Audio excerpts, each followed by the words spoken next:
Hello friends, आज की इस वीडियो में देखने वाले हैं क्लास 10th हिंदी।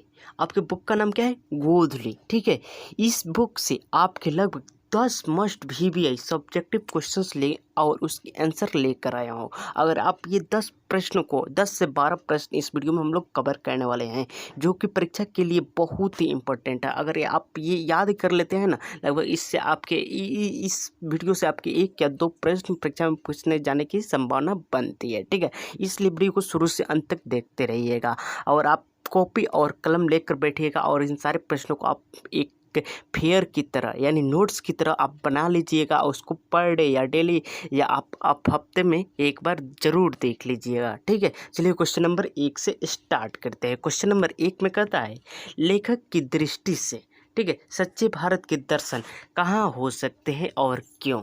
ठीक है, ये मस्ट भी है, ये लगभग BM है। ठीक है, ये परीक्षा में बार बार पूछा गया है। ठीक है, चलिए इसका उत्तर देखते हैं। इन प्रश्नों को आप तैयार कर ही लीजिएगा। चलिए इसका उत्तर में कहता है, सच्चे भारत का दर्शन गाँव में हो सकते हैं। ठीक है, भारत गाँवों का देश है, किसानों का देश है, भारतीय आत्मा का सही वास गाँव में ही है। इसलिए सच्चे भारत का दर्शन निश्चल, निर्मल और निष्कलुष ठीक है ग्रामीणों के बीच ही संभव है। जो सच्चे भारत का दर्शन है ना, वो गाँव में ही संभव हो सकता है। सच्चे भारत का दर्शन कहाँ हो सकता है? गाँव में हो सकता है। ठीक है, भारत गाँव का देश है, किसानों का भी देश है। ठीक है, भारतीय आत्मा सही वास गाँव में ही है, इसलिए सच्चे भारत का दर्शन जो है ना, गाँव में ही संभव है। ठीक है, ये आपका 1 नंबर क्वेश्चन का ये आपका आंसर हो गया। चलिए क्वेश्चन नंबर 2 देखते हैं। 2 में कहता है, स्वाधीनता शब्द की सार्थकता से लेखक क्या बताता है। यानी स्वाधीनता शब्द की सार्थकता से, जो स्वाधीनता शब्द है ना, उसकी सार्थकता से लेखक क्या बताता है। चलिए इसका उत्तर पढ़ते हैं। उत्तर में कहता है, स्वाधीनता का अर्थ है अपने ऊपर लगाया गया बंधन। जो स्वाधीनता का अर्थ क्या होता है? अपने ऊपर लगाया गया बंधन, अपने पर रोक लगाना भारतीय परंपरा है। यानी अपने द्वारा रोक लगाना क्या है? भारतीय परंपरा है। मन में क्रोध आना पशुता की निशानी है। यानी मन में क्रोध आना किसकी निशानी है? पशुता की निशानी है। ठीक है, परंतु विवेक द्वारा सम्मिलित करना मनुष्यता है। यानी यहाँ पे कह रहा है, लेकिन विवेक द्वारा सम्मिलित करना मनुष्यता की क्या है? निशानी है। ये आपका 2 नंबर क्वेश्चन का ये आपका आंसर हो गया। चलिए क्वेश्चन नंबर 3 देखते हैं।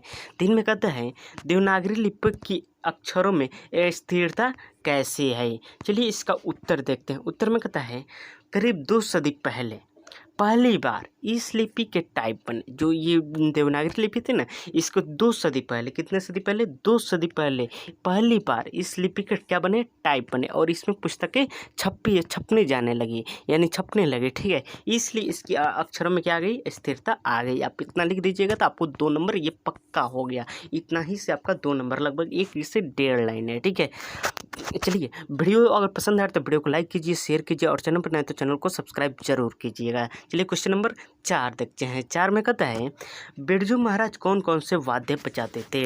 ठीक है, जो बिरजू महाराज थे वो कौन कौन से वाद्य यंत्र बजाते थे। चलिए इसका उत्तर देखते हैं। उत्तर में कहता है, बिरजू महाराज सितार, गिटार, हारमोनियम, तबला और सरोद आदि वाद्य बजाते थे।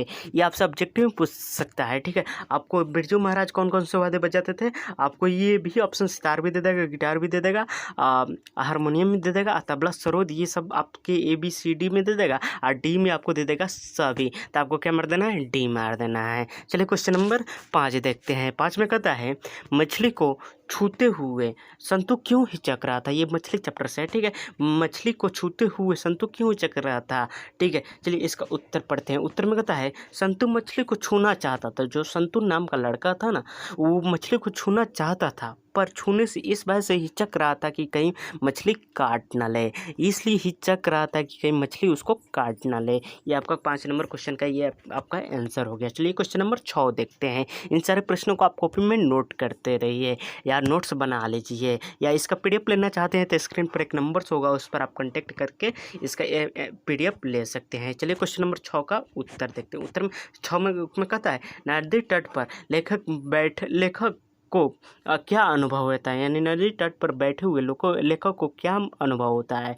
चलिए इसका उत्तर पढ़ते हैं। उत्तर में कहता है, नदी तट पर तट पर बैठे हुए लेखक को अनुभव होता है कि नदी के तट पर बैठना एक तरह से नदी के साथ बहने जैसा है। यानी नदी के तट पर बैठना एक नदी की तरह ही बहने जैसा है। कभी कभी तो ऐसा प्रतीत होता है कि नदी का जल स्थिर है और तट ही बह रहा है। कभी कभी ऐसा भी प्रतीत होता है कि नदी का जल है ना वो स्थिर है यानी शांत है और तट ही क्या हो रहा है, बह रहा है। दरअसल नदी के पास होना नदी होने जैसा ही है। ये आपका क्वेश्चन नंबर 6 का ये आंसर हो गया। ठीक है, चलिए क्वेश्चन नंबर 7 देखते हैं। 7 में कहता है किसके पास तटस्थ रह पाना संभव नहीं और क्यों। चलिए इसका उत्तर पढ़ते हैं। उत्तर में कहता है नदी और कविता के पास जाकर तटस्थ रहना संभव नहीं है। यानी जो नदी है और कविता के पास जाकर तटस्थ रह पाना संभव नहीं होता है, क्योंकि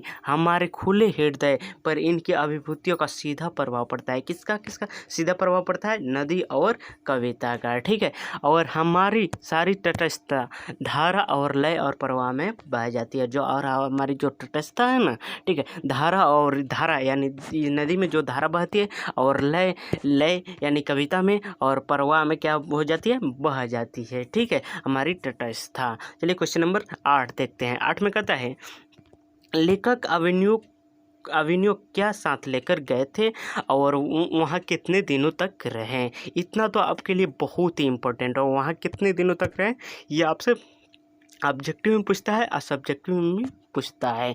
चलिए इसका उत्तर देखते हैं। उत्तर में कहता है लेखक अभिनव में अपने साथ हिंदी का टाइपराइटर, ठीक है, या आप आसानी से याद कर सकते क्या लेकर गए थे, टाइपराइटर। ठीक है, 3-4 पुस्तकें यानी 3-4 यानी किताबें लेकर गए थे तथा संगीत के कुछ टेप्स लेकर गए थे। क्या लेकर गए थे, संगीत के कुछ टेप्स लेकर गए थे। और वहाँ कितने दिनों तक रहे, 19 दिनों तक रहे। जो अभिनव गए थे ना, लेखक अभिनव गए थे ना, तो वहाँ कितने दिनों तक रहे, 19 दिनों तक रहे। ठीक है, और वहाँ क्या क्या लेकर गए थे, टाइपराइटर लेकर गए थे, 3-4 पुस्तकें लेकर गए थे और संगीत के क्या लेकर गए थे, कुछ टेप्स लेकर गए थे। आप इसको नोट्स में नोट्स करते रहिए। ठीक है, चलिए क्वेश्चन नंबर 9 देखते हैं। 9 में कहता है डुमराव की महत्ता किस कारण से है। जो डुमराव की महत्ता है किस कारण से है, चलिए इसका उत्तर पढ़ते हैं। उत्तर में कहता है भारत रत्न से सम्मानित। ठीक है, जो भारत रत्न सम्मानित यानी भारत रत्न से इनको सम्मानित किया जा चुका है। किनको, बिस्मिल्लाह खां को। ठीक है, भारत रत्न से सम्मानित शहनाई वादक, ठीक है,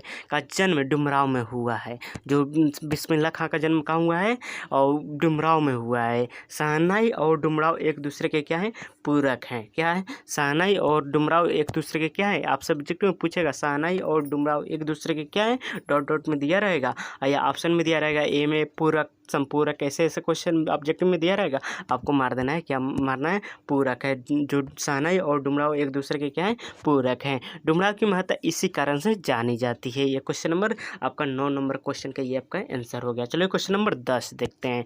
10 में कहता है खोखा किन मामलों में अपवाद था। ठीक है, ये बहुत ही इम्पोर्टेंट है। ठीक है, चलिए क्वेश्चन नंबर 10 का उत्तर पढ़ते हैं। उत्तर में कहता है खोखा जीवन के नियमों का अपवाद तो था ही, वो घर के नियमों का भी अपवाद था। जो खोखा था ना, वो जीवन के नियम का अपवाद तो था ही, लेकिन जो खोखा था ना, वो घर के नियमों का भी क्या था, अपवाद ही था। वह शरारती और लापरवाह था।